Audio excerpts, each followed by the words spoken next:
गलती करना इंसानी फितरत है, लेकिन जब ये गलतियाँ सोचने के तरीके से जुड़ी होती हैं तो ये हमें अपने फैसलों और ज़िंदगी के रास्ते को गलत दिशा में ले जा सकती हैं।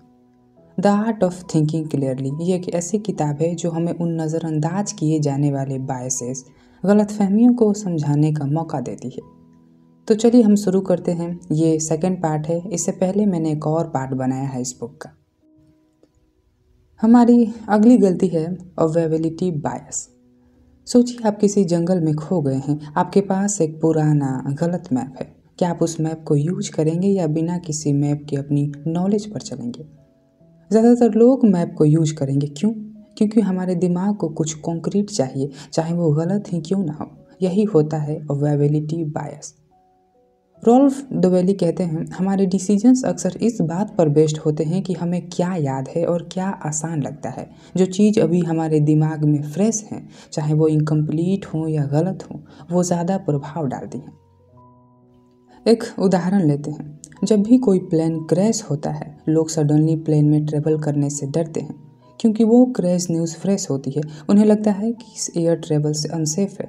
लेकिन स्टैटिक्स कहते हैं एयर ट्रेवल अभी सबसे सेफेस्ट मोड ऑफ ट्रांसपोर्टेशन है। पर हम क्या करते हैं, जो चीज़ याद रखने के लायक होती है उसको ही हम सच समझ लेते हैं। हम अपनी ज़िंदगी में भी ये गलतियाँ बार बार करते हैं। मान लीजिए आपका दोस्त ने एक MBA कॉलेज ज्वाइन किया था और उसके करियर में ग्रोथ नहीं हुआ। ये एक नेगेटिव इंसिडेंट फ्रेश है और आप सोच लेते हैं कि MBA का फ़ायदा नहीं, लेकिन आप ये नहीं देखते कि शायद वो गलत स्पेशलाइजेशन या एवरेज कॉलेज की वजह से हुआ हो। या फिर आप एक बार किसी कंपटीशन में फेल हो गए। आपका दिमाग में फ्रेश मेमोरी है कि मैं कभी क्वालिफाई नहीं कर सकता और इसी वजह से आप दूसरी बार ट्राई नहीं करते।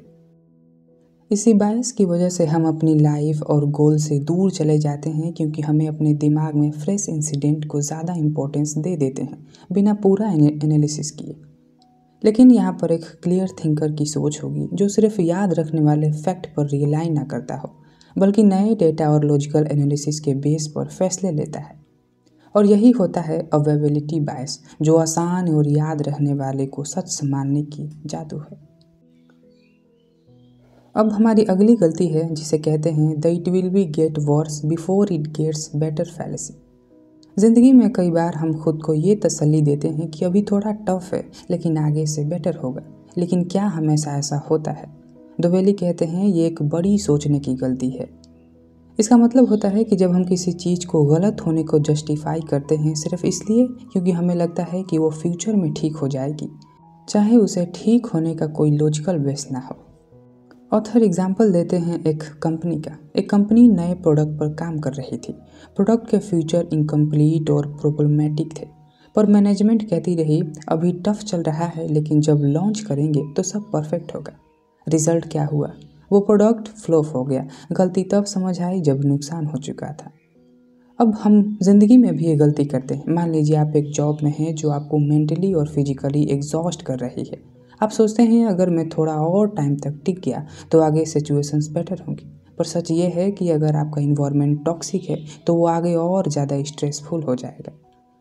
या फिर एक प्रोजेक्ट पर आप काम कर रहे हैं जो क्लियर फेल हो रहा है, लेकिन आप खुद को ये कहकर कन्विंस करते हैं कि अभी स्ट्रगल है, सक्सेसफुल हो जाएगा बिना किसी क्लियर प्लान के। आप अपने समय और एनर्जी वेस्ट करते हैं। लेकिन एक क्लियर थिंकर वही होता है जो टफ सिचुएशन में भी अपने आप से पूछता है, क्या इस चीज़ का बेटर होने का कोई लॉजिकल पॉसिबिलिटी है या मैं बस अपने नुकसान को इग्नोर कर रहा हूँ। और यही होता है the it will be get worse before it get better fallacy, जो हमें गलत चीज़ों में अटके रहने पर मजबूर कर देता है बिना किसी सॉलिड रीजन के। अब हमारी अगली गलती है स्टोरी बायस। हर इंसान को कहानियाँ पसंद होती हैं। कहानियाँ हमारे दिमाग को कनेक्ट करती हैं, इमोशंस जगाती हैं और चीज़ों को समझने में आसान बनाती हैं। पर क्या आपने कभी सोचा है कि कहानियाँ हमारे डिसीजंस को कितना डिस्टॉर्ट करती हैं? डोवेली कहते हैं कि अक्सर हम अपने किसी भी कॉम्प्लेक्स सिचुएशंस को एक कहानी में बदल देखना पसंद करते हैं, चाहे वो कहानी इनकम्प्लीट हो या गलत हो। यही होता है स्टोरी बायस। एग्जाम्पल, हम अक्सर किसी सक्सेसफुल इंसान की कहानी सुनते हैं। उसने जीरो से शुरू किया, मेहनत की और वो टॉप पर पहुंच गया। ये कहानी सिंपल और इंस्पायरिंग लगती है, पर असली सच्चाई क्या है? उसमें शायद उसका नेटवर्क, टाइमिंग और लक का रोल ज़्यादा बड़ा है, पर कहानी में उन सब का जिक्र ही नहीं होता। हम जिंदगी में भी कई बार इस ट्रैप में शिकार होते हैं। मान लीजिए आपका दोस्त ने एक स्टार्टअप शुरू किया और वो फेल हो गया। आप उसकी कहानी सुनकर ये अज्यूम कर लेते हैं कि स्टार्टअप रिस्की होते हैं, या फिर कोई आपको बताता है कि मैं तो बिना कोचिंग के आईएएस क्लियर कर लिया, और आप सोचने लगते हैं कि कोचिंग लेना बेकार है। लेकिन हर सिचुएशन अपनी जगह यूनिक होते हैं। जो चीज़ एक कहानी में सूट करती हैं वो दूसरे कॉन्टेक्स्ट में गलत भी हो सकती हैं। आपको समझना होगा कि आप सेम चीज़ क्यों ना करें, लेकिन आपके कॉन्टेक्स्ट में वो चीज़ें अलग हो सकती हैं। ये आप पर डिपेंड करता है, आपके skills, environment and many other factors. अब यहाँ पर एक क्लियर थिंकर की सोच होगी जो कहानी के पीछे के फैक्टर को समझने की कोशिश करता है, फैक्ट्स, डाटा और पैटर्न्स पर ध्यान देता है, ना कि सिर्फ इमोशंस को फॉलो करता है। और यही होता है स्टोरी बायस, जो हमें कॉम्प्लेक्स रियलिटी को सिंप्लीफाई करने पर मजबूर करता है, बिना समझे कि उसका असली मीनिंग क्या है। अब 14th बायस है हाइंडसाइट बायस। कभी आपने किसी डिसीजंस के बाद सोचा है कि मुझे पता था ये होगा, या कोई रिजल्ट आने के बाद आपने कहा ये तो एक्सपेक्टेड था। ऐसा लगता है कि पुरानी बातें हमारे लिए हमेशा ऑब्वियस थी, पर क्या वो सच है? दोवेली कहते हैं ये सिर्फ एक इल्यूजन है। हाइंडसाइट बायस जब कोई चीज़ जो हो जाती है जो हमारे दिमाग को लगता है कि हमें पहले से ही सब कुछ समझ गए थे, पर असल में ऐसा होता नहीं है। एग्जाम्पल, जब स्टॉक मार्केट गिरता है तब हर एक्सपर्ट कहता है ये तो एक्सपेक्टेड था, मार्केट ओवर वैल्यूड था। पर अगर ये इतना ऑब्वियस था तो पहले क्यों नहीं बताया? क्योंकि असली मोमेंट में चीज़ों को प्रिडिक्ट करना मुश्किल होता है, बस बाद में सब कुछ क्लियर लगता है। इसी तरह ज़िंदगी में भी हम इस बायस का शिकार होते हैं। आप किसी जॉब इंटरव्यू में फेल हो गए, बाद में आप सोचते हैं कि मुझे पता था कि ये गलत जवाब देने वाला था, या मुझे पहले ही ये कंपनी चूज़ नहीं करनी चाहिए थी। पर असली वक्त में वो डिसीजंस लेना उतना सिंपल नहीं था। ये बायस हमें ओवर कॉन्फिडेंस देता है और हमें अपनी गलतियों से सीखने नहीं देता। जब लगता है कि सब ऑब्वियस था तो हम फ्यूचर में वैसे ही गलतियाँ करने लगते हैं। तो इससे बचा कैसे जाए? यहाँ पर एक क्लियर थिंकर की सोच होगी कि जो हाइंडसाइट बायस के जाल से बचा रहता है वो अपने डिसीजंस को होनेस्टी एवेलुएट करता है और पुराने नतीजों को एक लर्निंग के तौर पर देखता है। और यही होता है हाइंडसाइट बायस, जो हमें बीती बातों को अनरियलिस्टिकली ऑब्वियस बनाकर दिखाता है। अब 15th गलतियाँ हैं ओवर कॉन्फिडेंस इफेक्ट। ये सब कोई जानता है कि जब हम ओवर कॉन्फिडेंस हो जाते हैं तो चाहे हमारे पास कितना भी नॉलेज हो, हम बेवकूफ़ लगते हैं। हम आगे बढ़ते हैं, आते हैं 16th गलती पे, जो है सोफर नॉलेज, यानी ड्राइवर। कभी आपने किसी एक्सपर्ट को टीवी पर बोलते सुना है जो कॉन्फिडेंटली हर सवाल का जवाब देता है? ऐसा लगता है कि ये बंदा सच में सब कुछ जानता है, लेकिन क्या वो सच में एक्सपर्ट है या सिर्फ एक सोफर है? दुबेली यहाँ पर एक इंटरेस्टिंग कहानी शेयर करते हैं नोबेल फिजिसिस्ट मैक्स प्लैंक का। उन्होंने अपने लेक्चर के दौरान उनका जो ड्राइवर था उनकी बातें रिपीट करने लगा। एक दिन ड्राइवर ने प्लैंक के बड़े स्टेज पर लेक्चर दिया। ऑडियंस ने उसे एक्सपर्ट मान लिया क्योंकि उनका कॉन्फिडेंस और बातें का स्टाइल वैसे ही था। लेकिन जैसे ही एक टेक्निकल सवाल आया वो जवाब नहीं दे पाया क्योंकि उसका नॉलेज सिर्फ रिपीट करने तक सीमित था। यही होता है सोफर नॉलेज। जब कोई सरफेस लेवल इंफॉर्मेशन को रीहियर की गई बातें कॉन्फिडेंटली बोलता है तो हम उसे एक्सपर्ट मान लेते हैं। और आज के सोशल मीडिया के ज़माने में ये महत्वपूर्ण बन जाता है कि हमें पता हो कि सामने जो बोला जा रहा है वो हकीकत है या बस एक सुपरफिशियल बात है। और आज के ज़माने में भी हम भी इस ट्रैप में फंस जाते हैं। मान लीजिए आप एक बिजनेस डिसीजन लेना चाहते हैं, किसी इन्फ्लुएंसर की वीडियो देखते हैं, वो कॉन्फिडेंटली कहता है कि ये स्टॉक गारंटी प्रॉफिट करेगा। आप उस पर ट्रस्ट करके इन्वेस्ट कर देते हैं, लेकिन बाद में पता चलता है कि उसका नॉलेज सिर्फ सुपरफिशियल था, उसने असली रिसर्च नहीं की थी।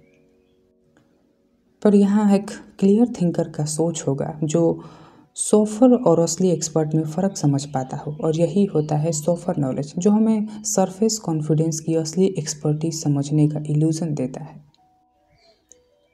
17th है इल्यूज़न ऑफ कंट्रोल का। कभी किसी ने आपको कहा है कि अगर डाइस को ज़्यादा ज़ोर से फेंको तो सिक्स आने के चांसेस बढ़ जाते हैं, या अगर आप प्रोजेक्ट में सब कुछ खुद देखोगे तो हर चीज़ परफेक्ट हो जाएगी। ये सोच इल्यूजन ऑफ कंट्रोल कहलाती है। इसका मतलब है हम सिर्फ अपने एक्शंस के बेसिस पर सोचते हैं कि हमें चीज़ों को कंट्रोल कर सकते हैं, जबकि असल में बहुत कुछ रैंडम या एक्सटर्नल फैक्टर पर डिपेंडेंट होते हैं। एक उदाहरण से समझते हैं कसिनो का। लोग सोचते हैं कि डाइस को कैसे फेंका जाए कि इस आउटकम बदल जाए, लेकिन सच ये है कि डाइस का रिजल्ट प्योर रैंडमनेस होता है, फिर भी लोग कंट्रोल होने का एहसास करते हैं। और मान लीजिए कि आप एक प्रेजेंटेशन बना रहे हैं, हर डिटेल्स को खुद परसेप्शंस के साथ देखते हैं। आप सोचते हैं कि अगर सब कुछ आपके हाथ में होगा तो फाइनल रिजल्ट परफेक्ट होगा, लेकिन क्या वो एक्सटर्नल फैक्टर, ऑडियंस का मूड, उनका इंटरेस्ट, सब कुछ आपके कंट्रोल में है? ये आप एक रिलेशनशिप में हैं जो और सोचते हैं कि अगर आप 100% दोगे तो सब कुछ स्मूथ चलेगा, लेकिन किसी और के इमोशंस, चॉइसेस और रिफ्लेक्शंस आपके हाथ में नहीं होते। यहाँ पर क्लियर थिंकर वही होता है जो ये समझता है कि दुनिया के हर डिसीजंस और रिजल्ट रैंडमनेस और एक्सटर्नल फैक्टर का मिक्स है। वो अपनी एनर्जी उसी पर लगाता है जो उसके कंट्रोल में है और बाकी चीज़ें छोड़ देता है। और यही होता है इल्यूजन ऑफ कंट्रोल, जो हमें ज़्यादा कंट्रोल का गलत भ्रम देता है और हमें अननेसेसरी स्ट्रेस और एफर्ट में डाल देता है। अब 18th है इंसेंटिव सुपर रिस्पॉन्स टेंडेंसी। सोचिए आप एक लॉयर पर हावर पेमेंट कर रहे हैं। अब लॉयर के लिए ज़्यादा बेनिफिशियल क्या होगा? आपका काम जल्दी ख़त्म करना या उसे जितना लंबा खींचा जा सके उतना खींचना। दोवेली कहते हैं कि इंसान की बिहेवियर इंसेंटिव के बेसिस पर होती है। अगर रिवार्ड सिस्टम गलत हो तो गलत बिहेवियर का इंकरेजमेंट होता है। इसी को कहते हैं इंसेंटिव सुपर रिस्पॉन्स टेंडेंसी। जैसे एक कंपनी अपने सेल्स टीम को बस ये मेज़र करती है कि वो कितना नए कस्टमर लेकर आए। रिजल्ट, टीम नए कस्टमर के पीछे भागती है लेकिन एग्जिस्टिंग कस्टमर को मेंटेन करने की परवाह नहीं करती। नतीजा क्या होता है? कंपनी का लॉन्ग टर्म रिलेशनशिप वीक हो जाता है। हम अपनी ज़िंदगी में भी ऐसे ही डिसीजंस लेते हैं। मान लीजिए आप अपने गोल को बस शॉर्ट टर्म रिवार्ड के बेसिस पर डिज़ाइन करते हैं। जैसे आप वेट लूज के लिए बस कैलोरीज काउंटिंग करते हैं पर हेल्थ और न्यूट्रिशंस इग्नोर कर देते हैं। आखिर में आप फिट होने के बजाय और वीक फील करते हैं। या फिर करियर में आप सिर्फ प्रमोशन या सैलरी हाइक के लिए काम करते हैं बिना ये सोचे कि क्या वो रोल आपको लॉन्ग टर्म ग्रोथ देगा। रिवॉर्ड शॉर्ट टर्म होता है पर नुकसान आगे तक चलता है। यहाँ पर क्लियर थिंकर वही है जो इंसेंटिव को केयरफुली डिज़ाइन करता है, जो शॉर्ट टर्म गेंस के बजाय लॉन्ग टर्म इम्पैक्ट को देखता है। और यही होता है इंसेंटिव सुपर रिस्पॉन्स टेंडेंसी, जो हमें शॉर्ट टर्म रिवार्ड के पीछे गलत राहें चुनने पर मजबूर करता है। 19th लेसन है रिग्रेशन टू मीन, यानी हर चीज़ अपनी जगह पर वापस आती है। जब हम किसी बीमारी का इलाज करवाते हैं या किसी एक्सपर्ट की सलाह लेते हैं तो हम उस पर ज़्यादा क्रेडिट क्यों दे देते हैं? हम सोचते हैं कि अगर जो रिकवरी हुई वो सिर्फ उस ट्रीटमेंट या सलाह की वजह से हुई, पर क्या ये हमेशा सच होता है? रॉल्फ दोवेली कहते हैं कि ज़िंदगी की हर चीज़ एक एवरेज के आसपास घूमती है। अगर कुछ ज़्यादा एक्सट्रीम हो तो अपने नेचुरल स्टेट में वापस आ जाती है। इसी कॉन्सेप्ट को कहते हैं रिग्रेशन टू मीन। जैसे आपको एक दिन बहुत बुरा लग रहा था, सब कुछ गलत हो रहा था। अगले दिन चीज़ें थोड़ी बेटर हुई। आपने सोचा कि ये इसलिए था क्योंकि आपने मोटिवेशनल वीडियो देखी, लेकिन असल में वो दिन बस अपनी नॉर्मल स्टेट पर लौट रहा था। ज़िंदगी में हम अक्सर ऐसे सिचुएशंस में गलत एजम्पशन बना लेते हैं।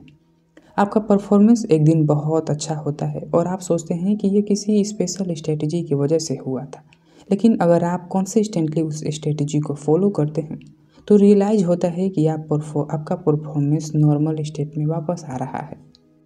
या फिर आप किसी प्रॉब्लम के सॉल्यूशंस के लिए कंसल्टेंट हायर करते हैं। अगर चीज़ें बेटर हो जाती हैं तो आप उससे क्रेडिट देते हैं, पर अगर आप सिचुएशंस को डेटा समझें तो शायद वो प्रॉब्लम टाइम के साथ नेचुरली इम्प्रूव होने वाली थी। यहाँ पर क्लियर थिंकर वही होता है जो एक्सट्रीम सिचुएशंस को समझता है और उन्हें टेम्पररी फेज के तौर पर देखता है। और यही होता है रिग्रेशन टू मीन, जो हमें गलत चीज़ों का क्रेडिट देने और नॉर्मल फ्लक्चुएशंस को मिसअंडरस्टैंड करने पर मजबूर कर देता है। 20वां एक बायस है जिसे कहते हैं आउटकम बायस, यानी नतीजे से फैसले की गलत समझ।